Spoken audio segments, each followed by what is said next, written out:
Students, welcome back to my class. Last class में हमने पढ़ा था गांधी जी की ऑटोबायोग्राफी का फर्स्ट पार्ट।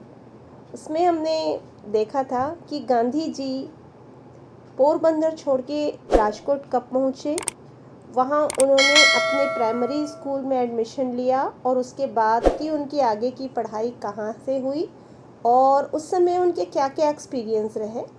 उसके बाद की जो घटनाएं हैं वो इस पार्ट में है, तो देखते हैं कि आगे उनके साथ क्या हुआ। There was a similar incident connected with another play just about this time. उसी समय की एक और इस प्रकार की घटना है जो एक और अन्य नाटक के साथ जुड़ी है।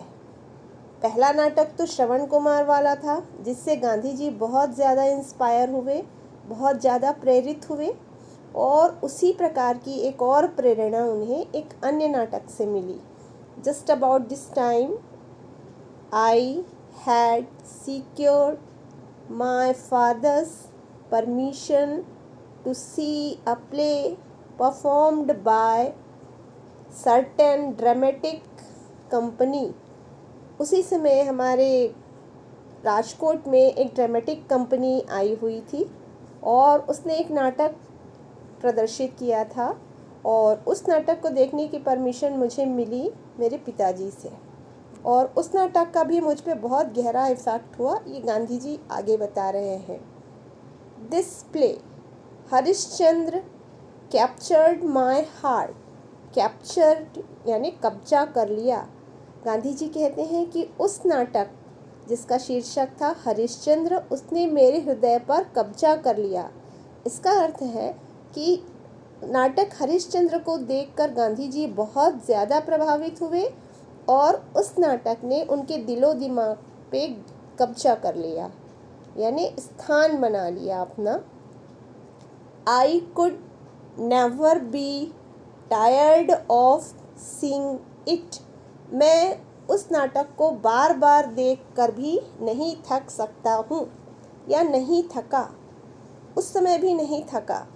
But how often should I be permitted to go. लेकिन आखिर मुझे उस नाटक को बार बार देखने की परमिशन कहाँ से मिल सकती थी। It haunted me and I must have acted Harishchandra to myself several times. और इस बात ने मुझे बहुत परेशान भी किया, क्योंकि मैं उस नाटक को बार बार देखना चाहता था, लेकिन ऐसा तो पॉसिबल नहीं था। तो मैंने स्वयं ही हरिश्चंद्र बनकर कई बार खुद से उस नाटक को अभिनीत किया।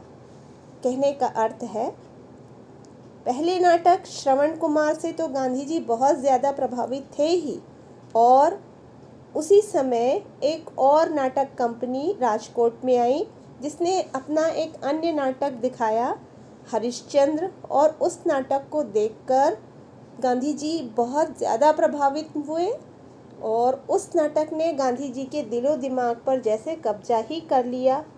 और इस नाटक को देखने की परमिशन तो वैसे उन्हें उनके पिताजी से मिली थी, लेकिन गांधी जी इतने ज़्यादा प्रभावित थे कि वो इस नाटक को बार बार देखना चाहते थे। लेकिन ऐसा संभव कहाँ होता कि उन्हें बार बार उस नाटक को देखने को मिलता। तो वो स्वयं ही हरिश्चंद्र बन जाते और उस भूमिका को अभिनीत किया करते थे। यहाँ पे आपके लिए कठिन शब्द है इंसिडेंट, INCIDENT, इंसिडेंट यानी घटना। सिमिलियर, SIMILAR, सिमिलियर यानी उसी प्रकार की। प्ले, PLAY, प्ले से अर्थ है नाटक। परमिशन, PERMISSION, परमिशन यानी स्वीकृति। कैप्चर, CAPTURED, कैप्चर्ड यानी कब्जा कर लिया। हार्ट यानी हृदय। NEVER, नेवर, कभी नहीं। TIRED, टायर्ड यानी थका। OFTEN ऑफन यानी अक्सर, PERMITTED परमिटेड यानी स्वीकृति, हॉन्टेड HAUNTED हॉन्टेड का अर्थ है keeps coming to your mind so that you cannot forget it. Several SEVERAL several यानी अनेक बार, माई सेल्फ मैं स्वयं। Next line, why should not all be the truthful like Harishchandra was the question I asked myself day and night. सभी लोगों को हरिश्चंद्र की तरह सत्यवादी क्यों नहीं होना चाहिए, ऐसे प्रश्न मैं स्वयं से दिन रात किया करता था। कहने का मतलब गांधी जी सत्यवादी हरिश्चंद्र से इतने अधिक प्रभावित थे कि वो दिन रात यही सोचा करते थे कि सभी लोग हरिश्चंद्र के समान सत्यवादी क्यों नहीं है, ईमानदार क्यों नहीं है, सभी को उनके ही समान होना चाहिए।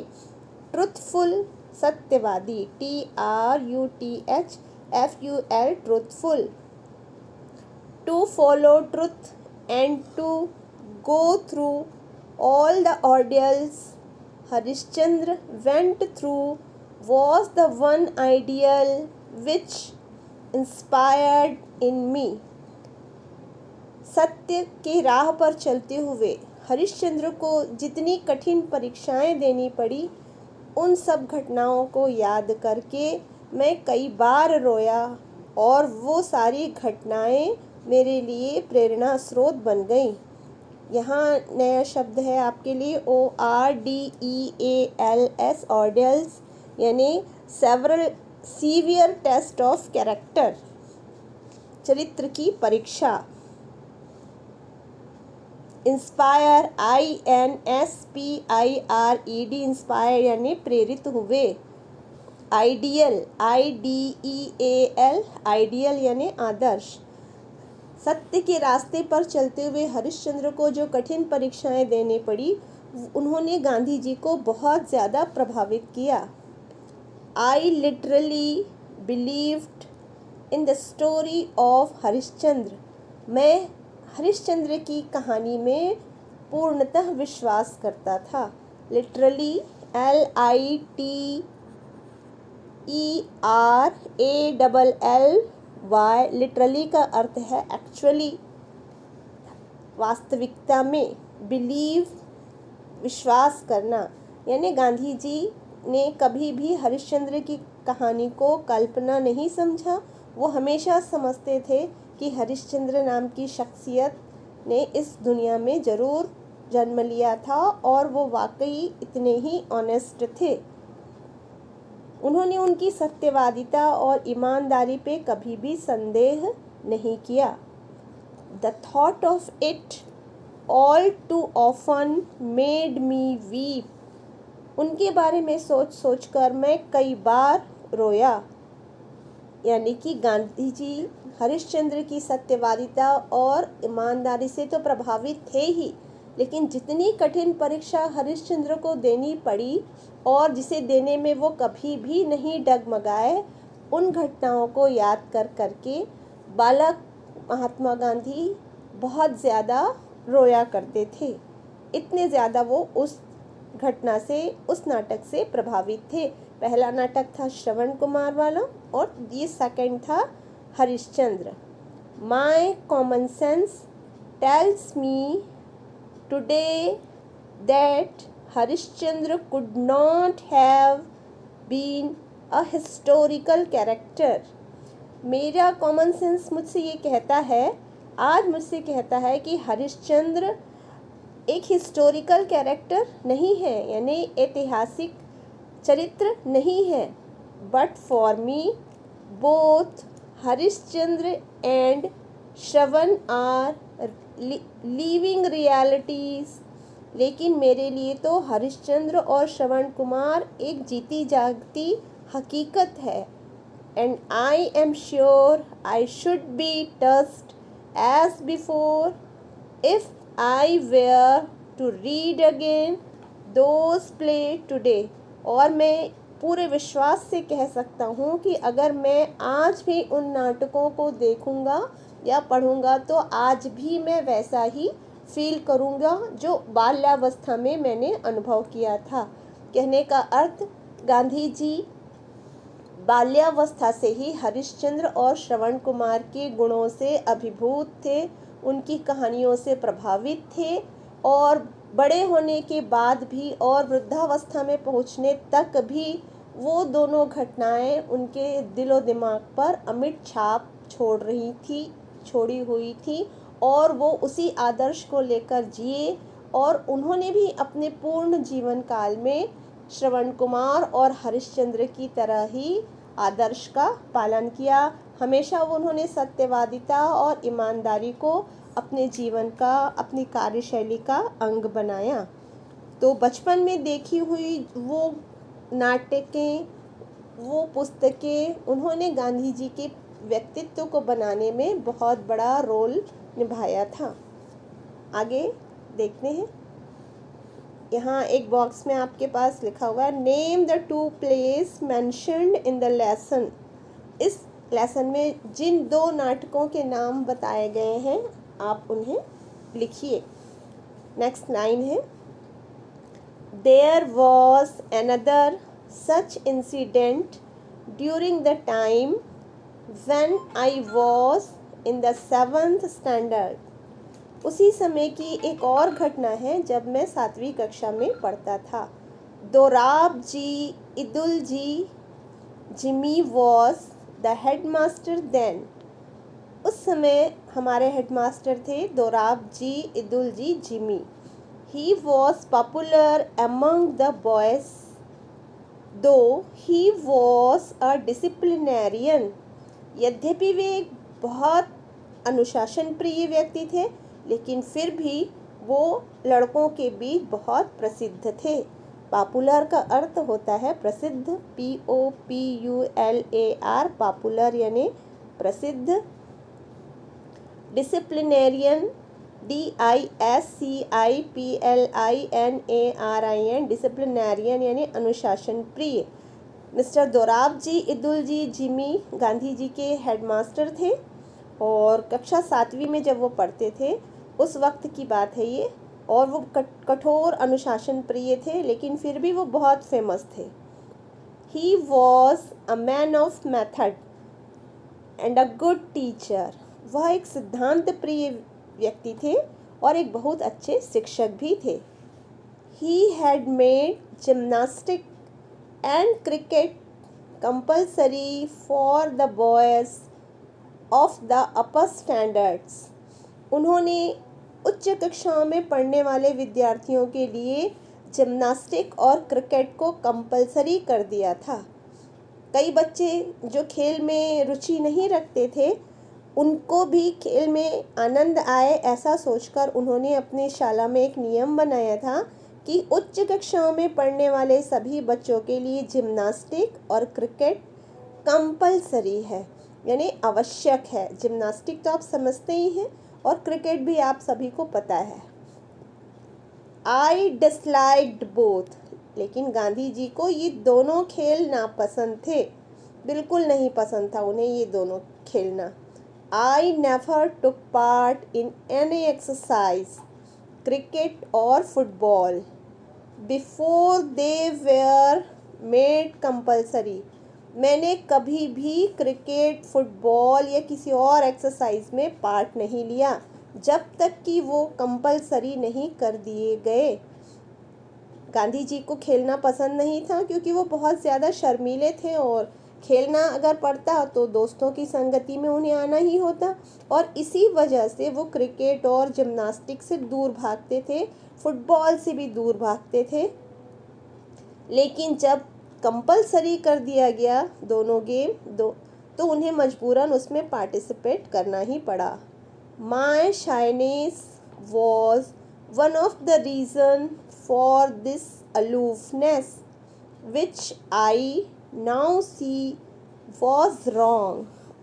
मेरा शर्मीलापन इन घटनाओं के लिए जिम्मेदार है, क्योंकि मैं दोस्तों की संगति से दूर ही रहना चाहता था और टीम गेम्स में तो मुझे दोस्तों के साथ रहना तो बहुत ज़रूरी ही हो जाता।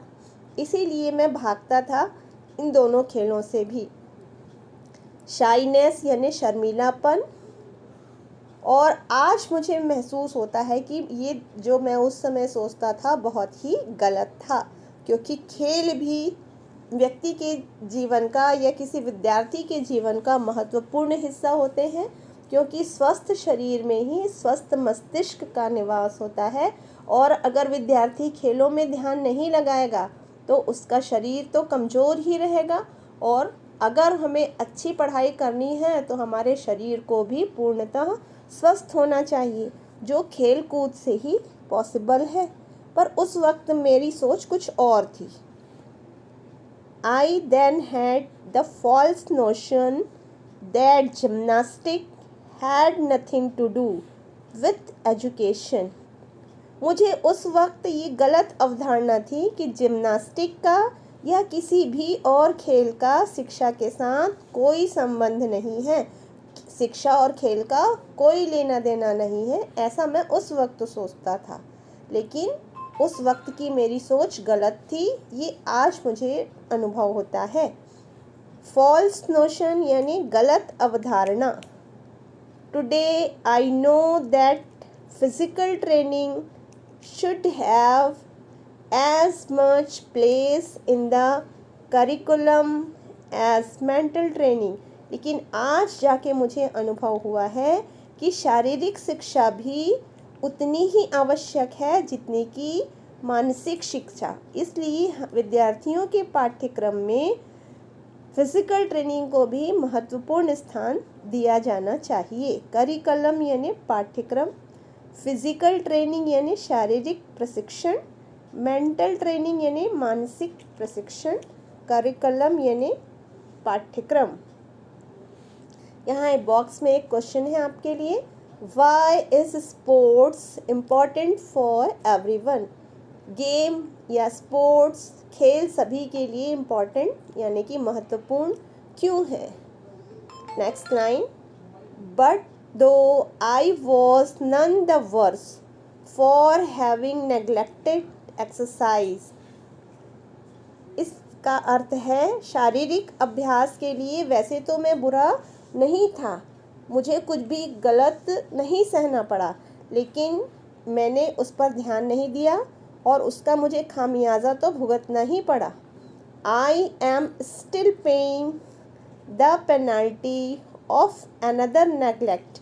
एक और गलत उपेक्षा थी जिसकी पेनल्टी मैं आज तक पे कर रहा हूँ। गांधी जी कहते थे मेरी दो गलत अवधारणाएं थीं। पहली तो थी खेलों को महत्वपूर्ण नहीं मानना और उनमें पार्टिसिपेट नहीं करना, जिसका खामियाजा मैं आज तक वहन कर रहा हूँ। इसके अलावा एक और मेरी गलत अवधारणा थी, फॉल्स नोशन था, उसको भी मैं आज तक पे कर रहा हूँ, उसकी पेनल्टी मैं आज तक पे कर रहा हूँ, मतलब उसका जो भुगतान है मैं आज तक कर रहा हूँ। ये दूसरी अवधारणा क्या थी, आइए देखते हैं। I do not know from where I got the notion that good handwriting was not a necessary part of education. वो मेरी दूसरी गलत अवधारणा ये थी कि मैं अच्छी हैंडराइटिंग को शिक्षा का महत्वपूर्ण हिस्सा नहीं मानता था। मतलब मैं बालक जब था उस वक्त ये सोचता था कि किसी की हैंडराइटिंग अगर अच्छी नहीं है तो इससे उसकी शिक्षा में कुछ भी फ़र्क नहीं पड़ता है। हैंडराइटिंग अच्छी हो या बुरी, पढ़ाई का इससे कोई लेना देना नहीं है। लेकिन ये मेरी गलत अवधारणा थी और ये मुझे तब जाके पता चला जब मैं इंग्लैंड गया। But I returned it until I went to England. अपनी इस गलत अवधारणा का मुझे तब ज्ञान हुआ जब मैं इंग्लैंड गया। तब मुझे खूबसूरत हैंडराइटिंग या शुद्ध और अच्छी हैंडराइटिंग का इम्पोर्टेंस मालूम चला। I then saw the bad handwriting should be regarded as a sign of an imperfect education। वहाँ मैंने अनुभव किया कि बुरी हैंडराइटिंग जो है एक अधूरी शिक्षा का प्रतीक या चिन्ह मानी जाती है। यानी कि इंग्लैंड जाने पर मुझे मालूम चला, मुझे अनुभव हुआ कि यदि किसी व्यक्ति की हैंडराइटिंग खराब है तो उसकी शिक्षा को लोग अपूर्ण समझते हैं या अपूर्ण मानते हैं।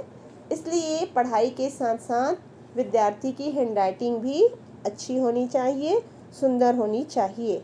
Late every young man and women understand that good handwriting is a necessary part of education. इसलिए आज सभी पुरुष या स्त्री, सभी विद्यार्थी, इन सभी को ये मानना होगा कि अच्छी हैंडराइटिंग एक पूर्ण शिक्षा का प्रतीक है और शिक्षा का एक आवश्यक अंग है अच्छी हैंडराइटिंग यानी सुंदर हस्तलेखन। ये थी गांधी जी की ऑटोबायोग्राफी। उम्मीद है कि आपने समझा होगा और आगे के इसके जो एक्सरसाइजेस हैं मैं नेक्स्ट वीडियो में आपको बताऊंगी। तब तक के लिए बाय, थैंक यू।